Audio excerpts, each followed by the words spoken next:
Assalamualaikum warahmatullahi wabarakatuh. Selamat siang teman-teman mahasiswa Prodi Ilmu Komunikasi Universitas Islam Indonesia. Siang ini saya berada di Taman Suropati, Menteng, Jakarta Pusat.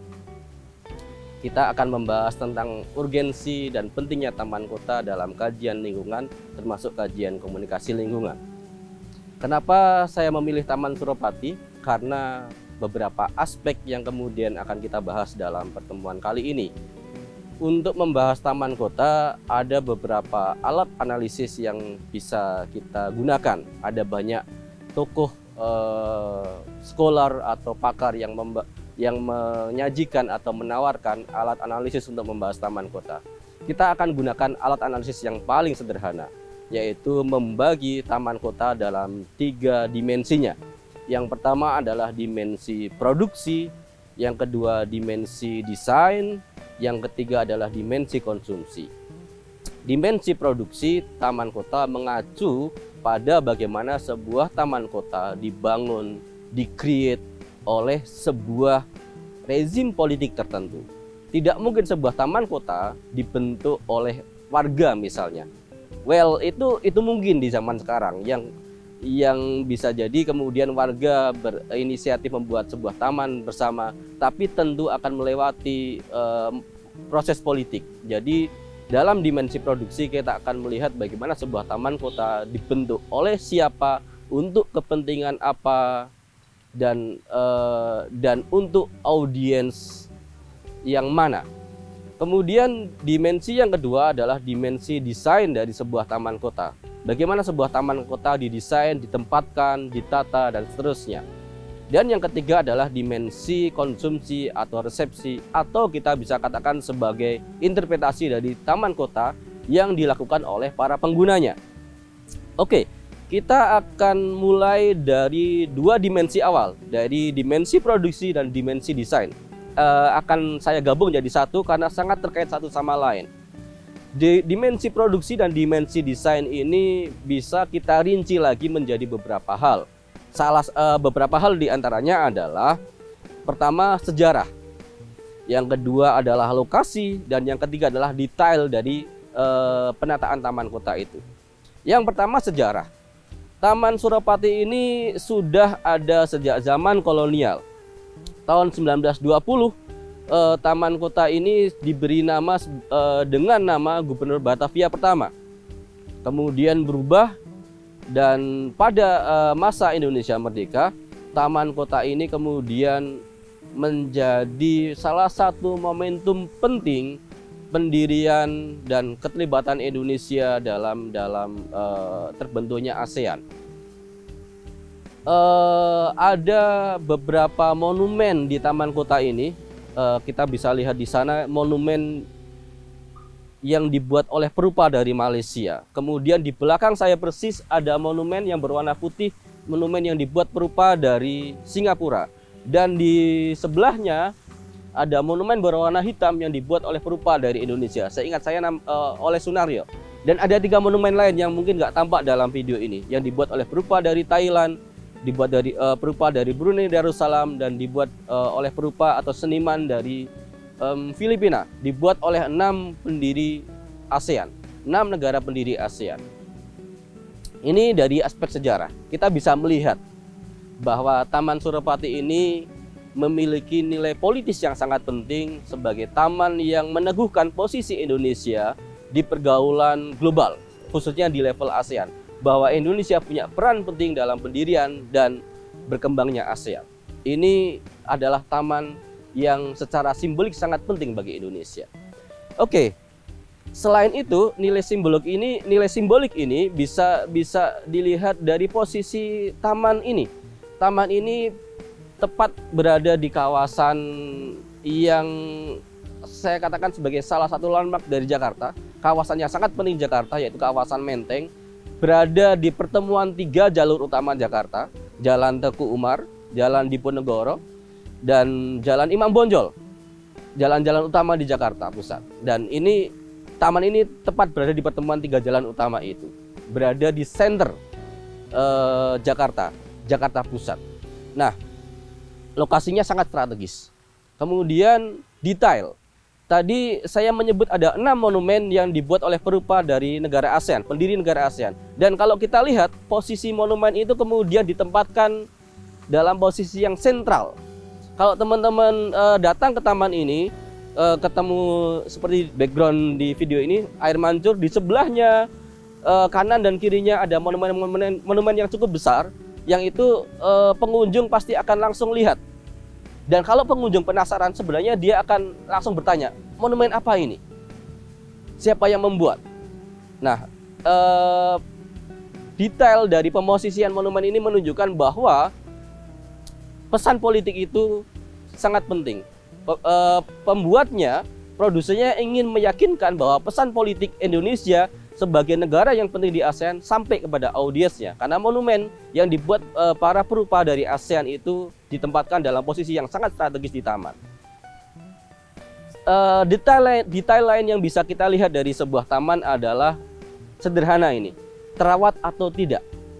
Jika sebuah pemerintah, entah pemerintah di level pusat atau di level daerah, menganggap sebuah taman sebagai sebuah katakanlah instrumen atau kemudian penanda penting bagi mereka, maka taman itu pasti terawat. Teman-teman mungkin bisa mengecek taman di kota masing-masing, di kabupaten masing-masing, asal daerah masing-masing. Ada taman yang terawat, ada taman yang bisa jadi terbengkalai, tidak terawat, rumputnya tumbuh liar dan sebagainya.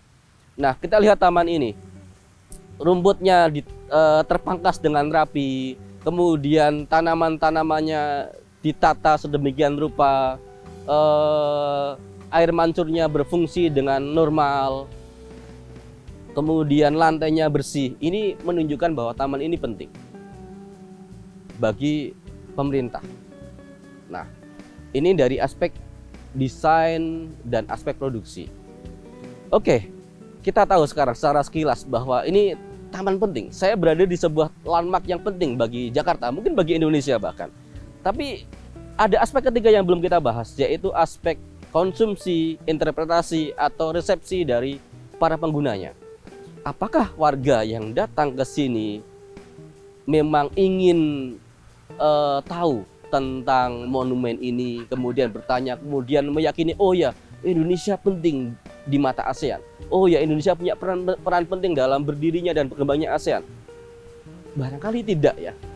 Saya yakin banyak warga datang ke sini ya mungkin untuk jogging, kemudian ya sekedar menikmati waktu luang, datang bersama keluarga, duduk di taman, menikmati hijaunya taman kota. Bisa jadi mereka nggak cukup care atau nggak cukup peduli. Ini adalah taman yang melambangkan posisi Indonesia di level ASEAN. Bisa jadi mereka asik dengan hal-hal lain di taman. Bisa jadi mereka asik menganggap taman ini sebagai tempat untuk menghabiskan waktu luang atau menghabiskan waktu weekend bersama keluarga. Seberapa banyak orang yang tahu bahwa Taman Suropati adalah salah satu simbol politik penting bagi Indonesia? Mungkin nggak banyak. Mungkin di antara banyak warga yang datang ke sini, mungkin saya yakin nggak sampai 10% yang kemudian cukup aware dengan hal itu. Dan itu terjadi di mana-mana, teman-teman. Saya meneliti di Aceh, di Museum Tsunami. Museum Tsunami Aceh adalah museum yang menunjukkan kesuksesan pemerintah Indonesia, Badan Rekonstruksi dan Rehabilitasi Aceh dan Nias, dalam merecovery Aceh dalam waktu yang sangat singkat. Hanya dalam 5 tahun setelah tsunami Aceh yang luluh lantak oleh tsunami dibangun kembali oleh pemerintah, oleh BRR. Dan kesuksesan itu kemudian diwujudkan, dimonumenkan dengan Museum Tsunami Aceh. Kalau teman-teman ada yang pernah ke sana, teman-teman akan melihat bagaimana kemudian simbol kesuksesan recovery itu sangat simbolik, sangat estetik. Tapi saya pernah melakukan riset juga di sana. Wawancara dengan pengunjungnya, ngobrol dengan pengunjungnya. Saya tanya mereka, ngapain kesini Bu, Bapak? Untuk apa kesini? Apa yang dirasakan? Apa yang didapatkan? Bagaimana pendapat Ibu tentang monumen ini? Ternyata banyak ragamnya. Ada yang kemudian berpendapat monumen ini asik ya, karena bangunannya sangat bagus. Atau ada yang bilang, wah saya kesini sering mas, hanya ya untuk meluangkan waktu setelah kuliah. Setelah kuliah sore hari ada waktu luang, saya main ke sini dengan teman-teman, ngobrol dengan teman-teman. Ada juga warga yang menggunakan monumen tsunami, museum tsunami untuk tempat mencari nafkah. Mereka datang tiap hari ke sana berjualan souvenir atau berjualan makanan kecil dan banyak hal lain. Jadi di mata warga, pengunjung dan orang Aceh, museum tsunami itu punya banyak fungsi. Tidak hanya sebagai penanda kesuksesan recovery. Bahkan dari warga yang saya wawancarai, hanya 1-2 orang yang menjelaskan tentang monumen ini menunjukkan kehebatan pemerintah Indonesia karena berhasil merecovery Aceh dengan cepat. Dari saya wawancara lebih dari 100 orang, hanya 1-2 orang yang mengatakan itu. Artinya apa? Di sini setiap monumen dibangun, setiap taman kota dibangun dengan maksud politis tertentu akan selalu ditangkap oleh audiens dengan banyak ragam interpretasi. Dan itu menurut teori akan selalu terjadi. Setiap taman kota dibangun punya makna tertentu, warga akan kemudian membangun makna sendiri atas taman kota tersebut. Tidak selalu sama dengan maksud yang dibangun oleh para pembangunnya, oleh para produsennya.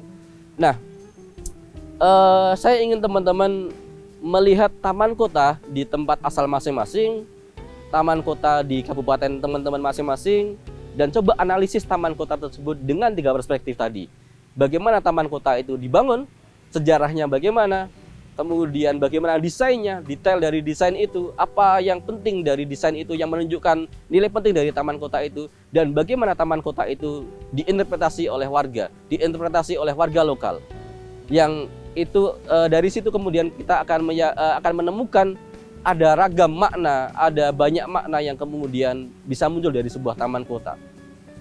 Oke teman-teman, terima kasih atas waktunya. Wassalamualaikum warahmatullahi wabarakatuh.